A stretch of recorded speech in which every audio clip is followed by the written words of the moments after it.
오늘은 누가복음 81번째 시간입니다. 주기도문 5번째 시간이고요. 우리 죄도 사하여 주시옵고 라는 제목으로 누가복음 11장 1절에서 4절 말씀을 계속 전하도록 하겠습니다. 네, 먼저 제가 이 주기도문을 계속해서 강의하고 있지만은 먼저 제가 지금까지 조금 중요한 부분임에도 불구하고 주기도문 전반의 이해에 있어서 한 가지 놓친 부분이 있고 잘 설명하지 못한 부분이 있다라는 것을 먼저 고백하면서 그 부분을 함께 나누고 계속 강의를 이어가기를 원하는데요. 먼저 제가 지금까지 제대로 생각하지 못했던 점은 뭐냐면은 이 주기도문이 공동체의 기도라는 지점입니다. 그래서 저도 그 사실은 알고 있으면서도 어떤 개인적인 기도로 생각을 하고 개인적인 기도로 자꾸 묵상하게 되는 측면이 있었던 것 같은데, 근데 이 주기도문은 개인 기도문과는 조금 성질이 다른 공동체의 기도문이에요. 그래서 강구의 영역을 보시면 우리에게 일용할 양식을 주시옵고 또 우리 죄도 사하여 주시옵고 우리를 시험에 들게 하지 마옵소서 라고 얘기하면서 이것이 어떤 그냥 개인이 하는 기도이긴 하지만은 그러나 이것의 성질은 공동체적 기도라, 예수님의 제자들이 가지고 있는 제자 공동체의 기도다라는 사실을 제가 조금 간과하면서 지금까지 강의를 했던 것 같습니다. 물론 주기도문의 성질 자체가 이 태생적으로 공동체적 기도이기 때문에 제가 지금까지 했던 강의들이 제가 이것을 개인적인 기도로 조금씩 이렇게 전락하면서 강의를 했다고 해도 공동체적인 성질 자체가 아예 없어지거나 크게 강의가 달라질 것은 없지만은 그러나 강조점을 우리가 조금 제대로 찍고 그리고 우리가 이 주기도문에 대해서 조금 더 바른 이해를 가지기 위해서 이것이 공동체적 기도다라는 것을 다시 한번 상기했으면 좋겠습니다. 오늘도 우리 죄를 사하여 주실 하나님을 향하여서 간구하는 것이기 때문에 이것이 단순히 나만을 위한 기도가 아니라 제자가 공동체 전체의 소망이 되어야 된다는 점을 인식을 하도록 하죠. 그러면은 개인 기도와 공동체적 기도는 도대체 어떤 차이를 가지게 되고 어떤 그런 우리의 적용에 있어서, 삶의 적용에 있어서 어떤 식으로 다르게 적용을 할 수 있는 것인가를 조금 말씀을 드려야 할 것 같은데요. 우리는 모두 다 삶에서 이제 개인적인 상황들이 다르죠. 이게 사실은 한 시간대에 우리가 한 민족으로 그리고 한 국가, 심지어 한 지역에서 살고 있지만은 그러나 사실 우리들이 처한 상황들이 굉장히 각각의 상황들이 다양하지 않습니까? 그러니까 우리의 직장 환경, 그리고 가정 환경, 그리고 나라는 사람도 우리가 제각기 하나님의 손길을 따라 지어졌기 때문에 우리가 상황들을 받아들이는 태도라든지 상황을 해석하는 눈들도 제각기 다르기 때문에 이제 개인적인 상황들이 다들 다르기 때문에 우리 하늘 아버지 앞에 우리 삶의 구체적인 정황을 놓고 기도하는 것이 매우 당연하죠. 그러니까 이런 것들이 개인 기도로서 하나님 앞에 나아갈 수 있는 것들입니다. 그런데 공동체적 기도라는 것은 뭐냐면은 우리의 정체성에 대한 기도인 것입니다. 그래서 우리들이 비록 각각의 상황들이 다르고 그 기도의 면면을 들여다보면은 마치 우리가 다른 기도들을 하는 것처럼 보이지만, 그리고 우리가 하나님께서 전혀 다르게 역사하시는 것 같이 보이지만, 그러나 이 공동체적 기도를 통하여서 우리가 사실은 하나님께서 우리 각자의 정황 속에 맞추어 한 가지 일을 하고 계시고, 그리고 우리 강구의 지향점이 뚜렷하다라는 것을 보여주는 것이 공동체적 기도의 역할이라고 할 수 있겠습니다. 그래서 우리가 이 주기도문을 통하여서 개인적인 기도가 더욱 풍성해질 수 있는 역할을 해주는 것이죠. 그러니까 이 공동체적 기도로서의 주기도문은 우리 신도들 모두의 기도의 초석이 될 뿐만 아니라 그리고 이 우리의 각기 다른 모든 기도들을 품을 수 있는 거대한 주머니 역할을 할 수 있는 기도다라고 할 수 있습니다. 그래서 조금 무리해서 말하자면요, 우리의 모든 기도는 주기도문에 의해서 감찰당하고 있고 그 안에 포함되어서 변주를 일으키고 있는 것입니다. 그러니까 근음은 우리가 이렇게 화음 같은 걸 하면 근음이 있고 꾸밈음이 있지 않습니까? 이제 모여서 아름다운 화성을 만들어내게 되는 것인데, 이 근음이 주기도문이라고 하면은 이 꾸밈음이 우리 개인의 각자의 개인 기도다라고 할 수 있습니다. 그러면은 주기도문이 지금까지 제가 개인 기도로서 권장해드린 정도가 아니라 훨씬 더 강력한 규범을 가지게 된다라는 의미가 될 수 있겠죠. 여러분들, 주기도문은요, 제자 공동체의 정체성과 관련되어 있는 기도이기 때문에 이것은 여러분들 이렇게 기도하시기를 권면합니다 정도가 아니라, 여러분들 이 기도가 안 되면은요, 우리가 성도가 아닌 거예요. 예수님이 제자가 아닙니다. 이것이 우리 기도의 기반이자 우리의 기도를 품어내는 주머니적 기도가 아니라면요, 그러면 우리가 제자 공동체가 아닌 거예요. 우리가 하나님 앞에 기도를 하지만은 주님의 제자 혹은 주께서 피값으로 사신 교회가 아닌 다른 공동체적 정체성을 가지고 하나님 앞에 기도를 한다는 뜻입니다. 그러니까 주기도문, 여러분들 이렇게 기도하시는 편이 좋습니다 라고 얘기를 할 수 있는 게 아니라, 여러분들 이것이 제자의 기도입니다 라고 강하게 규범적으로 내놓을 수 있는 것이 바로 주기도문이라고 얘기할 수 있죠. 그래서 지금까지 제가 드렸던 그런 어떤 강의들을 생각하시면서, 그리고 오늘 있을 설교도 여러분들 잘 생각하시면서, 이것이 권면의 영역이 아니라 우리 정체성의 문제이구나, 그리고 이것이 우리 기도의 기반이 되며 내 삶의 그게 어떤 기도가 됐든 모든 기도들을 품어낼 수 있고 하나님이 일하시는 기준이 되는 아주 거대한 큰 주머니 같은 기도이구나, 이런 측면을 이제 여기에 굉장히 강한 관점을 찍고 우리가 계속 주기도문 강의를 해나가도록 하겠습니다. 이제 본격적으로 본문으로 들어가려면은, 오늘은 죄 용서에 대한 기도를 제자들에게 요구하시고 계십니다. 그러니까 예수님이 그러면 왜 제자들에게 죄 용서에 대한 기도를 요구를 했느냐, 이거는 우리가 문맥적으로 볼 때 굉장히 당연한 것이다 라고 할 수 있어요. 어떤 게 있냐면은, 우리가 아버지여 라고 불렀지만은 그 아버지의 성질이 어땠습니까? 우리가 친근하신 그 아버지는 우리가 사실은 감히 함께 할 수 없는, 두려워해야 할 거룩하신 하나님이었죠.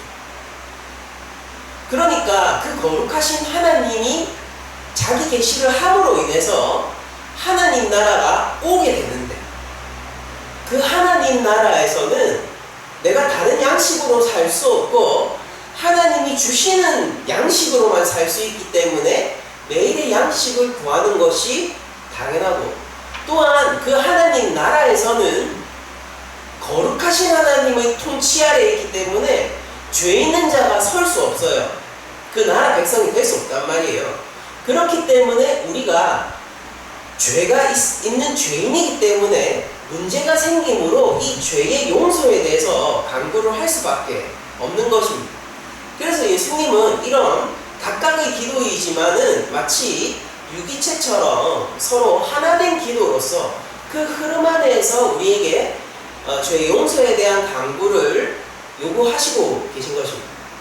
예수님이 제자들의 그 본질을 알고 계시다라는 뜻이죠. 본질을 알고 있어요. 이들이 하나님 앞에 아버지여 라고 부르는 것이 합당하지 않다는 것을 알고 계세요. 그 합당하지 않은 죄인으로서의 제자들을 합당한 양자 삼기 위하여서 예수님이 이 땅에 오신 거지 않습니까? 그러니까 예수님은 지금 알고 계신 거예요. 이들이 아버지여라고 부를 수 없는 자들이며, 그리고 이들이 거룩한 하나님을 요청할 수 없는 자들이며, 이들은 거룩한 하나님 앞에서 마치 에덴 동산의 아담처럼 숨어야 할 자들이에요. 그들이 어떻게 하나님을 요청합니까? 이들은 이미 하나님 나라의 외인들이에요. 이들이 어떻게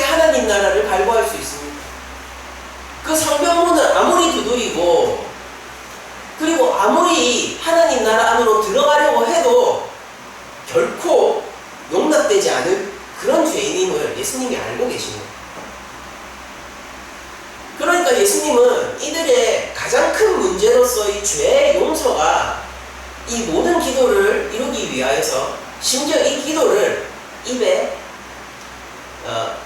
올리기 위해서라도 반드시 필요한 것임을 알고 계신 것입니다.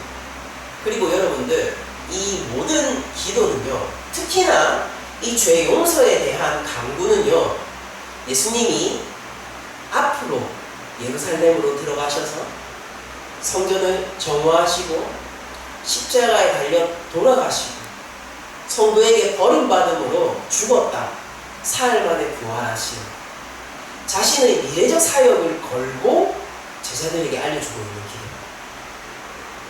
그 십자가는 과거, 현재, 미래의 모든 죄를 용서할 영원 가운데서, 하나님 나라 가운데서 영원히 서 있는 십자가이기 때문에 예수님은 지금 역사적으로는 아직 일어나지 않았지만은, 그러나 지금 자신이 예루살렘 여행길이죠. 이게 지금 누가복음 본문 안에서 지금 예루살렘으로 가서 마침내 버림받고 심지어 제자에게 배신당해서 팔려 마땅히 경배를 받아야 할 제사장들에게 그 대제사장의 손에 이끌려서 십자가 위로 올라가게 돼 그 사역을 걸고 이 기도를 가르쳐 주시고 계신 거죠. 주기도문, 주님이 가르쳐 주신 기도문일 뿐만 아니라 주님이 자신의 사역을 걸고 완성시켜 주신 기도문이고, 주기도문은 단지 우리의 배움의 터전뿐만이 아니라 주 예수 그리스도께서 우리를 향하여서 하신 일입니다. 이것은 문자로서 우리에게 알려지는 기도문이 아니라 살아있는 역사적 기도문이고요, 예수 그리스도의 인격을 담보하여 우리를 이끌고 가는 살아있는 하나님의 말씀인 거예요. 이것이 바로 공동체의 기도로서의 주기도문이고, 이게 바로 우리 제자 공동체의 정체성이고, 이것은 우리가 기도할 수 있는 초석이며 우리의 모든 기도를 담아내는 주머니 같은 기도입니다. 여러분들, 예수님은요, 이 죄인과도 같은, 이 깨닫지 못하는, 그러나 하나님께서 사랑하시고 당신 자신도 생명을 내어주기까지 사랑하는 이 제자들을 품어내며 죄사함의 기도를 알려주시고 계신 거죠. 그리고 이건 강한 제자들이 윤리적 규범으로 그 교육적 역할을 하면서 제자들을 끌어당기고 있는 기도입니다. 여러분들, 제가 이 본문을요, 새 한글 성경으로 그 번역으로 읽어드릴 텐데, 새 한글 성경은 참고로 올해 초에 이렇게 발간되었습니다. 아직까지는 대한성 성공회에서 발간된 이 성경인데요, 이제 보조적 역할을 하기 위한 성경으로 나왔고요. 특징이 원문에 가장 직역에 가까운, 그러니까 원문의 어미를 최대한 살린 번역을 했어요. 그리고 또 디지털 매체에 어울리게 이렇게 막 쭉 계속 길게 가는 게 아니라 최대한 단문으로 갈 수 있는 그런 번역을 추가한 번역인데, 굉장히 번역이 좋거든요. 그래서 아직 이제 신약하고 시편만 아직 발간이 됐는데, 내년이나 내후년쯤 완역이 나올 겁니다. 그러면은 보고 제가 완역이 나오면은 저희 교회를 좀 몇 번 사서 비치를 해두도록 하겠습니다. 여튼 새한글 성경역으로 누가복음 11장 4절 한번 읽어드리도록 할게요.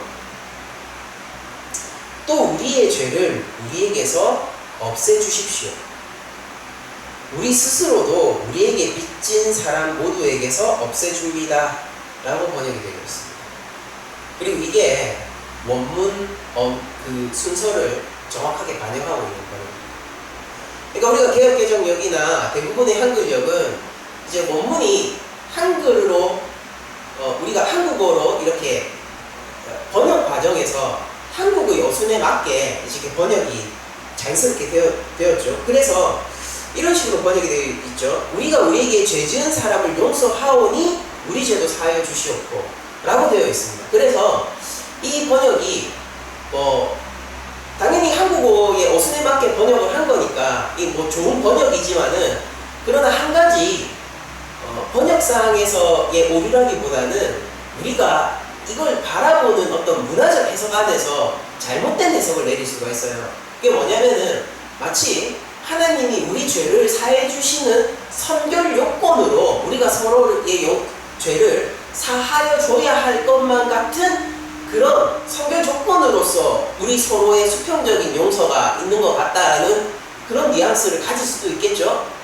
그런데 원문의 어순을 따라가면요, 우리 죄를 용서해 달라는 강구가 먼저 나오고, 왜냐하면은 우리도 서로에게 이렇게 용서를 베풀고 있기 때문입니다. 우리의 빚을 탕감해 주세요. 그러니까 우리의 죄를 사해 주세요. 왜냐하면 우리도 서로에게 빚진 자들을 탕감해 주고 있기 때문입니다. 라고 번역이, 원문상의 어순에 따라서는 번역이 됩니다. 사실 이거를 자연스러운 한국어로 다시 변환을 하려면 이게 아무래도 조금 부자연스럽잖아요, 한국어로 얘기하면은. 근데 자연스러운 한국어로 이 해석을 하면은 당연히 개혁개정역과 같은 번역이 나오게 되어 있지만은, 저는 이 원어적인 의미를 조금 더 여러분들에게 전달하기 위하여서 죄 용서의 강구가 먼저이고, 왜냐하면은 우리가 서로에게 죄를 용서하여 주고 있고 서로를 탕감해 주고 있기 때문입니다 라는 번역을 알려드리고, 이 위에서 이 본문을 살펴드리도록 하겠습니다. 여러분들, 우리가 하나님 앞에 지금 예수님이 가장 먼저 강구하라고 하는 건 뭐냐면은 우리 죄의 용서를 강구하라고 하는 거예요. 우리 죄의 용서를. 그러니까 여기서 강조점이 있는 건 뭐냐면은 우리가 서로 용서하고 있으니까가 아니에요. 우리가 서로 용서하고 있으니까, 그러니까 따라서 하나님 용서해 주세요가 아니고요. 강조점이 하나님 우리 죄도 사해 주세요, 우리 죄를 좀 해결해 주세요가 강조점입니다. 그러면서 그걸 위해 가지고 하나님 앞에 신앙 고백적 측면에서 하고 있는 행동이 뭐냐면은 우리가 서로의 죄를 사해 주고 있다라는 거예요. 그런데 하나님 나라 앞에서 우리 자신이 죄인이고 무쓸모하다는 것을 저희들이 수차례 누가복음을 통해서 증명해 왔지 않습니까? 여러분들, 우리가 서로의 죄를 사해주는 그 행위 자체에 정말로 하나님이 기뻐받아서 너를 의인이다라고 할 만한 지점이 숨어 있을까요? 그 행위 자체가 하나님 앞에 인정받는다 하더라도요, 무엇입니까? 우리에게는 다른 죄들이 있는 거예요. 그리고 예수님은 이들이 온전한 용서를 베풀 수 있는 순간도 있지만은 그렇지 못한 순간들에게 지배당할 것이라는 것도 알고 있습니다. 그래서 예수님은 이렇게 얘기하는 거예요. 그들 자신을 근거로 그 무엇도 하나님 앞에 설 수 없기 때문에 일단 하나님을 향하여 하나님을 근거로 해서 죄 용서를 강구하라라고 얘기를 하고 있는 것입니다. 그러니까 요거를 먼저 딱 확정 지어놓고 이 주기도문은 이 파트를 봐야지 우리가 제대로 이해할 수 있는 것입니다. 새한글 번역 다시 한번 읽어드릴게요. 또 우리의 죄를 우리에게서 없애주십시오. 이거예요. 그러니까 이게 제일 중요한 겁니다. 그 다른 성결 조건은 우리들이 내걸 수 있는 게 없는 거예요. 나를 근거로 해서는 죄 용서를 하나님 앞에 받을 수 있는 것이 하나도 없는 것입니다. 베드로가 어떻게 얘기했습니까? 주여, 나는 죄인입니다. 나를 떠나소서. 그게 제자로 불림받은 자들, 그리고 모든 것을 버리고 예수님을 따르고 있는 우리의 고백이지 않습니까? 단순히 그냥 과거에 있었던 한 사람의 믿음의 선진의 누군가의 고백인가요? 그게 바로 나의 고백이지 않습니까? 죄인입니다. 주여, 내가 죄인입니다. 나를 떠나소서. 그런데 주의 떠남을 갈구하는 자가, 그 부끄러움을 짊어지고 있는 자가 아이러니하게 주를 끝까지 따를 수 있는 자이고, 주님이 부끄럽지 않게 그를 세워주는 자라는 거예요. 하나님을 두려워하는 자가 아이러니하게 하나님을 두려워하지 않을 수 있는 자입니다. 여러분들, 우리가 무엇으로 하나님 앞에 우리의 이 죄된 마음을 가지고 나갈까요? 우리 파산당한 영혼을 무엇을 근거로, 아니 내 삶의 모든 영역을 찾아보아도 하나님의 선하심과 거룩하심 앞에, 그 거룩한 하나님 나라 안에서 설 수 있는 것이 하나도 없는데, 우리가 누군가를, 심지어 이거 공동체적 기도니까 우리 교회 안에서 용서하고 있는 것입니다. 우리가 우리의 서로의 그 믿음 안에서 서로를 탕감해주고 서로의 빚을 함께 짊어주는 이것이 좋은 일이지만은, 그러나 하나님 앞에서 어떻게 그것이 자랑이 될 수 있고 구원의 열쇠가 될 수 있겠어요? 우리 기도의 첫 말은 이거예요. 하나님 살려주세요. 내가 이러했으니까 하나님 살려주세요가 아니에요. 아무것도 없습니다. 아무것도 없어요. 무서울 정도로 아무것도 없어요. 그냥 하나님 외에는 아무것도 없어요. 하나님 용서해주세요. 예수님이 그 기도를 가르치시는 거예요. 아버지여라고 불렀지. 거룩하신 하나님이지.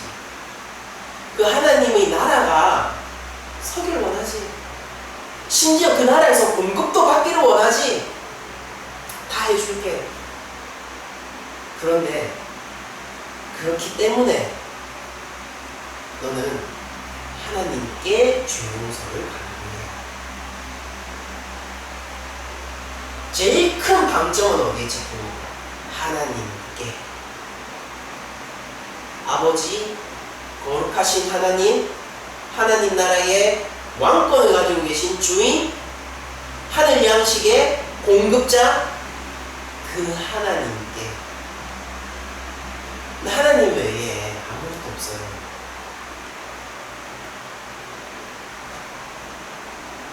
무력한 것입니다. 이 부분을 까딱 잘못해서, 그래 내가 더 많은 용서와 더 많은 관용을 베풀면은 하나님도 나를 용서해 주실 거야. 100개를 쌓으면 용서가 됩니까? 1000개를 쌓으면 용서가 됩니까? 아니 몇 개를 쌓아야지 하나님의 거룩함이 우리를 용서할 만한 의의 분량을 차게 되죠? 더욱 절망적인 사실은 하나님은 율법을 충족시키는 자를 원하신다는 거예요. 용서는 율법의 일부에 지나지 않습니다.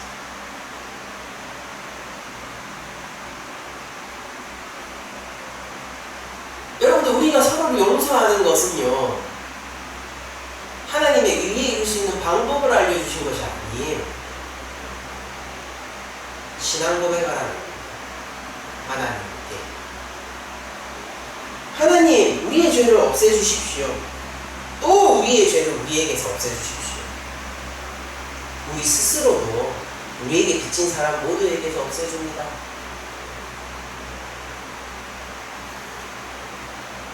하나님이 어떤 하나님이냐, 이 제자들이 어떻게 인식하고 있느냐를 보고 있는 겁니다. 예수님은. 잘 생각해 보세요. 하나님이 나에게 베풀어 주실 행위를 기대하며 그것을 선행해서 행동하고 있는 것이죠.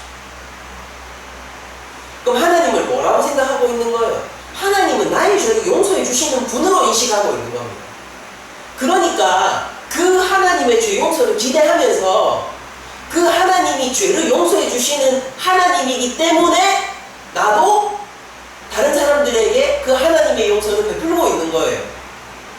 죄인이지만은 뭐라고 생각하기 때문에, 하나님 나라 백성이라고 생각하기 때문에 그 하나님 나라의 질서와 법 아래에 있으니까 내가 알고 있는 하나님이 이런 파산당한 영혼, 아무것도 내세울 것 없어서 하나님이라고 외치는, 아버지여라고 부르는 것 외에는 아무것도 거기에 끼어들 수 없는, 아무것도 가진 게 없는, 심령이 가난한, 영혼이 파산당한 이런 나이기 때문에, 이런 나를 용서해 주는 게 바로 그 하나님이시기 때문에 내가 하나님 나라 백성이니까 저 파산당한 영혼들을 용서하는 것이죠. 그러면은 여기에서 우리가 서로에게 죄 지은 자를 사하여 주는 행위는 무엇일까요? 우리가 서로를 용서하는 행위는 뭘까요? 하나님에 대한 고백인 겁니다. 하나님은 이런 분이세요. 나의 공로입니까? 아니에요. 신앙 고백이라니까요. 나의 하나님은 이런 분이십니다. 당신은 나에게 이렇게 선대하시는 분입니다. 나는 나로서 아무것도 내세울 것이 없는데 당신이 나를 선대함으로 나에게 이 독생자를 주시기까지 나를 아끼고 사랑하고 세워주심으로 나도 당신의 눈길이 가 있는 저 하나님의 형상들을 향하여 주 안에서 하나 된 우리 형제 자매들을 위하여 선대하고 용서하며 그들의 빚을 함께 지겠나이다. 주께서 나의 멍에를 함께 메시는 것처럼 나도 이들과 함께 멍에를 메겠나이다. 우리의 공로가 아니에요. 이것은 오히려 하나님의 역사하심과 하나님의 공로에 의해서 할 수 있는 행동인 것입니다. 여러분들, 하나님을 바로와 같이 악한 주인으로 여기는 사람들이 어떻게 하는지 아십니까?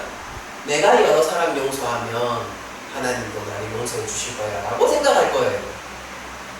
내가 이렇게 많은 수확물을 가져와야지만 하나님은 나를 용서해 주실 거야 라고 생각한다고요. 한 달란트 받은 종의 패착이 뭐였죠? 주인에 대한 오해였어요. 주인이 없는 데서 찾으시는 분이고 어떻게든 성과를 내지 않으면은 나를 죽일 뿐이니까 나는 무서워서 이거 어쩌지도 저쩌지도 못했습니다. 당신 때문 아닙니까? 라고 얘기하는 자예요. 그런데 3달란트, 5달란트 받은 자는 주인은 어떻게 생각했죠? 주인은 실패해도 괜찮아요. 그 말씀을 따라 행하는 게 중요한 거죠. 그리고 우리 주인은 능력이 많으시기 때문에 주인이 장사하라고 했으면은 결코 실패하고 시키시진 않으셨을 거야. 나는 장사에 대해서 잘 모르지만은 그러나 주인이 장사하라고 했으면은 이거는 무조건 이문이 남는 거니까 주인의 생각과 지혜가 깊으시니까 나한테 시키신 걸 봐요. 나는 주인님의 말씀을 따라 주의 말씀을 따라 내 어리석음은 접어두고 주의 지혜를 따라 행동할 거야. 실패도 괜찮아. 주는 오히려 없는 데서 주시는 분입니다. 나의 실패를 책임져 주시는 분입니다. 나의 주인은 내가 3달란트를 다 소멸해도 그래, 나는 네가 더 중요하다. 내가 5달란트를 다 소멸시켜버려도 그래, 네가 나의 말을 지키려다 그렇게 했구나. 나는 이 5달란트보다 네가 더 중요하다 라고 하시는 주인이니까, 그러니까 나는 장사하면 무조건 인문이 남을 거야. 내가 장사 잘해서입니까? 주인의 지혜를 기대하는 거예요. 주인의 성품을 기대하는 거예요. 주인을 바로 알고 주인을 사랑하는 거예요.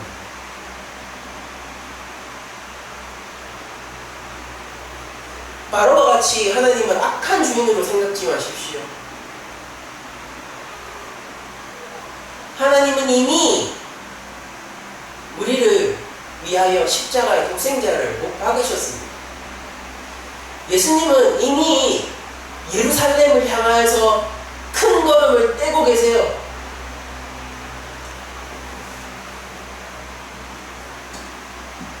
우리 주인이 누구입니까? 선한 주인입니다. 우리 하나님은 어떤 하나님입니까? 우리를 사랑과 은혜를 통하여 용서를 베푸시는 하나님입니다. 우리의 죄 용서가 어떻게 그 자체로 하나님 앞에 죄 용서의 근거가 되겠습니까? 우리의 죄 용서는 하나님은 이것을 기뻐하신다라는 신앙 고백입니다. 그러니 하나님, 내가 알고 있는 하나님은 이렇게 파산당한 영혼도 살리신 하나님이니까 하나님 저도 살리시는 거 당연하잖아요. 뻔뻔한 기도예요. 그 성품을 아는 자만 이렇게 나아갈 수 있습니다.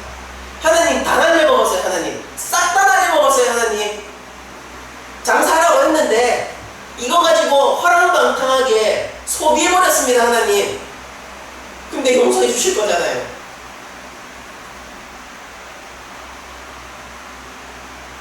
탕자가 이렇게 나옵니다. 아버지 유산 내놓으세요. 죽으라는 거죠. 아버지 인격은 어디 있습니까? 아버지의 마음은 어디 있습니까? 사랑은 어디 있습니까? 아버지를 향한 그 사랑이 있습니까? 아버지 가진 거 내놓으세요. 그래서 어떻게 합니까? 다 날려먹어. 근데 웬걸 아버지 밖에, 아버지 창고 밖을 나갔더니, 그 하나님 나라 밖을 나갔더니 기근이고 가뭄이에요.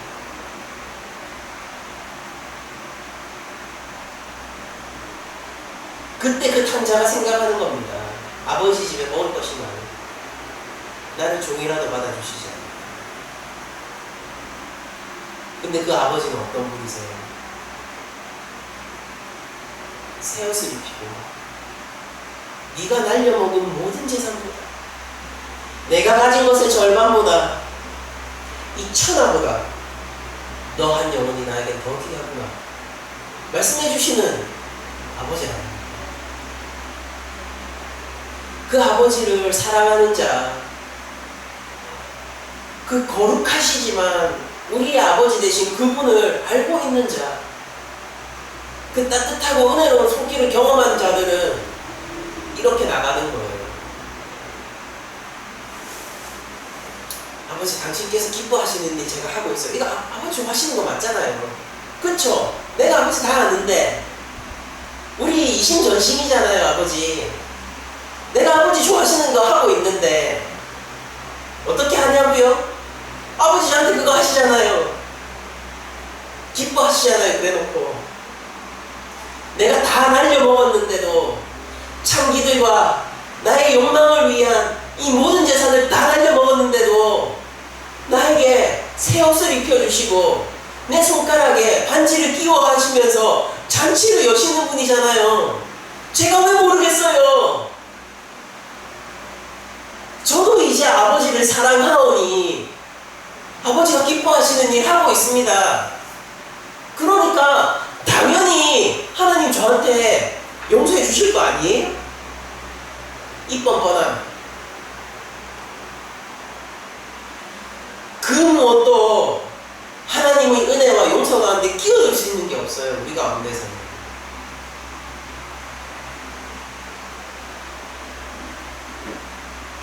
누가복음 6장 36절에서 37절 잠시 우리 좀 살펴보도록 하죠. 이건 좀 우리 함께 찾아봤으면 좋겠어요. 누가복음 6장 이 편지 설교 부분입니다. 6장 36절에서 37절.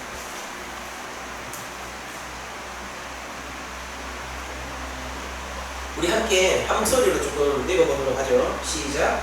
너희 아버지의 자비로우심 같이 너희도 자비로운 자가 되라. 비판하지 말라. 그리하면 너희가 비판을 받지 않을 것이요. 정죄하지 말라. 그리하면 너희가 정죄를 받지 않을 것이요. 용서하라. 그리하면 너희가 용서를 받을 것이요. 아멘.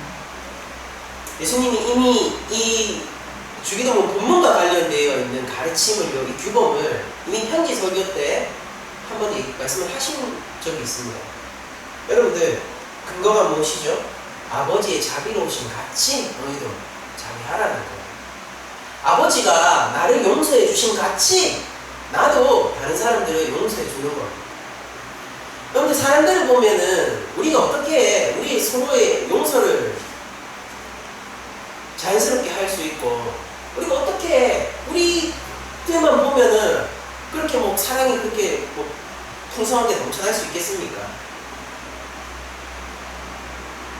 그러니까 안 돼요. 이 죄인들이 모여가지고 북적북적하고 있으면은 그게 안 된다고요. 근데 하나님을 껴놓고 보면 가능해요. 타인과의 관계에서 내가 어떤 사람이 되는가의 핵심은요, 하나님과 나와의 관계가 어떠냐인 거죠. 하나님을 사랑하죠? 그러면 이웃을 사랑하는 거예요. 이게 직접적으로 연결됩니다. 하나님을 사랑하잖아요. 그럼 이웃을 사랑하는 겁니다. 하나님이 나를 사랑하는 방식이 무엇이었나요? 내가 하나님을 정말로 사랑하는가요? 그러면은 내가 타인에게 어떻게 해야 될지 딱 답이 나오는 겁니다. 여러분들 삶의 정황에서 구체적으로 하나님이 여러분들을 사랑하시는 방법들이 있지 않습니까? 하나님 어떻게 사랑하셨나요? 어떻게 여러분들이 인격적으로 대우해 주셨나요? 예수님은 평지설교에서 이렇게 얘기하셨습니다. 그 아버지가, 우리의 하늘 아버지가 자비로우신 분이다 라고 얘기하셨어요. 그러니까 너희도 자비로워라 라고 얘기합니다. 그러면서 그 자비로움과 함께 따라오는 여러 가지 측면들을 이렇게 설명하고 있죠. 비판하지 말라, 정죄하지 말라, 용서하라. 점점 커지죠. 비판 정도가 아니에요. 정죄하지도 말래요. 그것뿐만이 아니에요. 죄 지은 자도 용서해 주래요. 어떻게 그렇게 할 수 있죠? 하나님을 사랑하고 가능하다. 하나님의 자비를 경험한 자는 가능하다.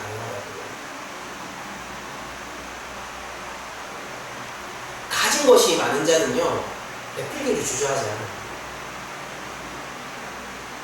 여러분, 내 오늘 하나 먹고 살 것도 없는데, 지금 내 가족이 집에서 굶고 있는데, 뭐 누구한테 뭘 나눠준단 말입니까?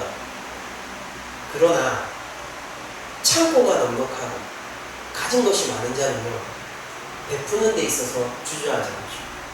베풀기를 기뻐하죠. 여러분들이 주 예수 그리스도를 유업으로 받으신 분이라면, 하나님 나라가 우리의 것이라면, 하나님이 우리의 아버지로서 우리가 양자된 자들이라면은 이 심령의 양식들을 넉넉히 나눠줄 수 있을 뿐 아니라 그것을 기뻐하는 자를 알겠습니다. 여러분들, 아버지 입을 바라보세요. 아버지를 바라보시고 그 하늘 아버지가 기뻐하시는 일들을 하십시오. 그러면은 이제 뻔뻔하게 나가세요. 이거 아버지시잖아요. 이거 기뻐하시는 거 아버지시잖아요. 그러니까 제가 기뻐하시는 거 다 했다니까요. 그러니까 저도 그렇게 상대하세요.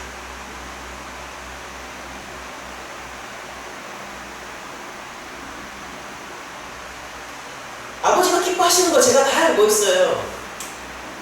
아버지가 어떤 분인지 알고 있어요. 달란트 죄송합니다 아버지. 반 날렸어요. 달란트 죄송합니다 아버지. 전부 없앴어요. 근데 제가 알고 있어요. 아버지가 어떤 분인지. 보세요. 그래서 제가 아버지가 기뻐하는 일들이 이렇게 하고 있다니까요. 그러니까 저도 선대해 주세요.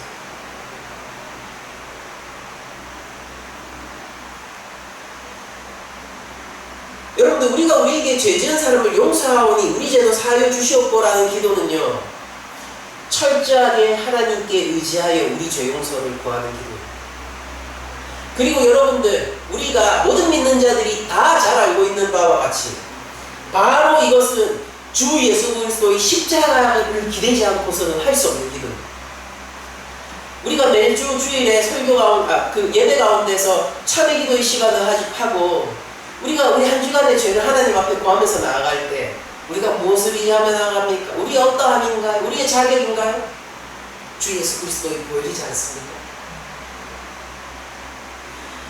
여러분들, 여기서 이 기도는요, 우리에게 엄청나게 강력한 규범으로 작용하는 거예요. 이 지점에서 여러분들, 그리스도의 십자가의 보혈의 은혜를 받은 자는요, 하나님의 선하심을 따라 행동해야 하는 것입니다. 그게 어떤 측면에서요?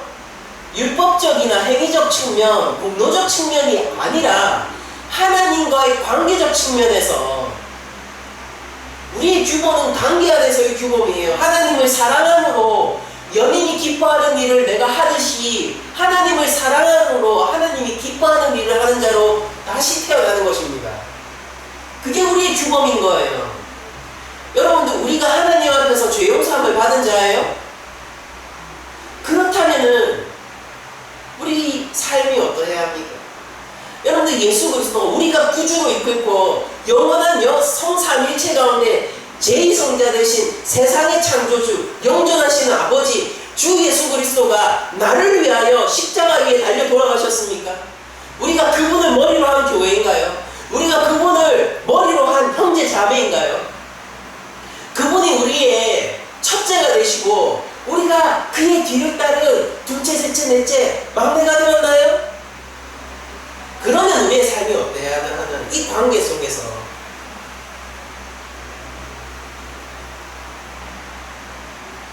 여러분들, 우리의 삶은요, 성취가 아니에요. 성취가 아니에요. 관계 회복입니다. 그런데 하나님은, 여러분들이 하나님의 자녀 되는 것에 관심이 많으세요. 되게 관심이 많으세요. 내가 아무리 급하다고 생각하는 것이 있더라도요, 하나님 입장에서는 열일 제쳐놓고 우리를 하나님의 자녀답게 만드는 것에 굉장히 관심이 많으십니다. 그게 우선된다니까요. 왜냐하면 아버지라 불러라 했으니까요. 기도 첫 번째니까요. 그리고 이것은 공동기도문이니까요. 공동체 기도란 말입니다. 우리의 정체성이거든요. 그런데 이게 굉장히 하나님이 관심이 많다고요. 이 관계성 속에서 하나님이 우리를 어떻게 지어가시겠냐는. 여러분들, 교회에서 안에서 얼마나 봉사했는지 사실 하나님은 그렇게까지 관심 없습니다. 하나님은요, 이 양을 찾는 거거든요. 양의 이 더러운 털이 눈처럼 하얗게 되기를 원하는 거예요. 거기 필요하면은 교회 봉사시킬 거예요. 하나님, 여러분들이 세상 가운데서 얼마나 성공했는지 그렇게까지 사실 관심 없으세요. 그런 것들은 한낱 들풀에 지나지 않을 영광이거든요. 영원한 하나님 나라의 영광에 우리를 참여시키는 것이 하나님의 목적이기 때문에 그런 사소한 것도 신경 안 쓰신다고요. 그럼 우리도 사람의 인정이 아니에요. 단순히 나의 만족이 아니에요. 내가 사랑하는 이 고백이 우리 낮은 자리 교회 전체의 진실한 고백이기를 원합니다.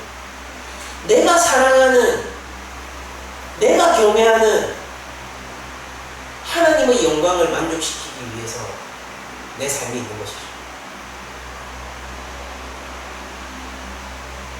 여러분들, 제가 어제도 사경회를 통해서 말씀드렸지만은 성경의 윤리들은 뭐예요? 전부 상호윤리죠. 상호윤리예요. 부부간도 어떻습니까? 남편 혼자 잘하면 된다? 둘 다 잘해요. 그런 것처럼 여러분들, 우리가 하나님과의 관계성 속에서 하나님이 우리를 사랑하신다면은 우리도 당연히 하나님을 사랑해야 되는 거 아닙니까? 차이는 하나밖에요. 하나님은 실패하지 않으시지만 우리는 실패해요. 근데 하나님 책임져 주시겠다니까요. 여러분, 우리 교회가 알고 있는 하나님이 어떤 하나님이냐고요? 실패를 물으시는 하나님입니까?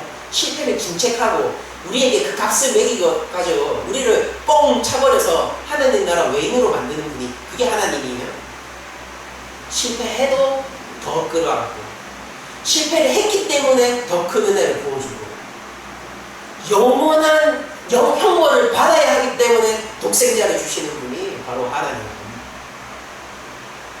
예수님은 모든 하늘 영광을 버리고 이 땅 가운데 오셨습니다. 우리의 죄를 사하기 위해서. 그것은 무엇이다? 그것이 하나님 영광을 드러내는 것이다. 성령님은요, 성부와 성자로부터 보냄을 받아서 우리 각각의 삶 속에서 우리를 이끌고 운행해 가십니다. 그 성령님을 의지하는 사람이 가야 할 길은 명확하지 않겠습니까?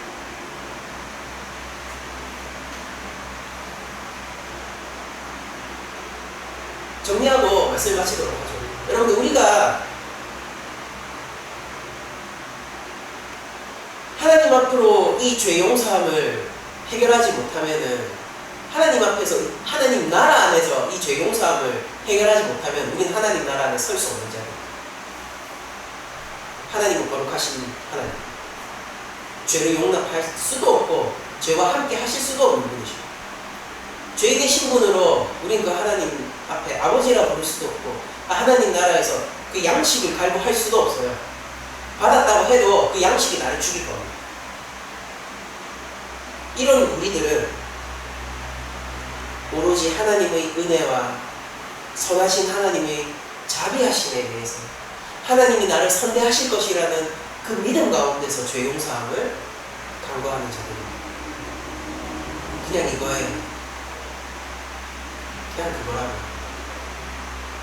그렇기 때문에 하나님의 사랑의 관계 안에서 우리에게 큰 축복을 줍니다. 내가 대접받고자 하는 대로 대접하라. 황금률이죠. 선하신 하나님이 나의 죄를 용서하시는 것을 즐거워하시고 이 죄인을 받아주시는 것으로 하늘 잔치를 여신다는 겁니다. 우리도 우리 공동체를 바라보면서요 잔치투성입니다. 할렐루야. 잔치투성이 이게 우리의 규범입니다. 우리는 무언가를 성취하는 사람들, 공로를 쌓아가는 사람들이 아니라 하나님과 가까워지는 사람들, 하나님 더욱더 사랑하는 사람들, 그분이 기뻐하심을 내 삶 속에 적용하는 사람들. 굉장히 큰 규범이 우리 가운데 삶의 선이죠. 여러분, 이 원리적 구조가 단순히 용서의 영역에 국한되지 않고 우리 삶 전체를 지배하는 구조가 되기를 축원드리면서, 또한 이 시간은 제가 늘 한 주간의 축복을 선언하면서 이 설교를 마치고 됐는데, 이번 주는 선포를 하면서 마치고 싶습니다. 감사하세요. 그냥 이것에 감사하세요. 여러분들, 우리의 지금과 지금 문제 주 예수 그리스도가 사하셨습니다. 이것을 선포. 한 주간 감사하며 그 사랑의 규범 안에 삽시다.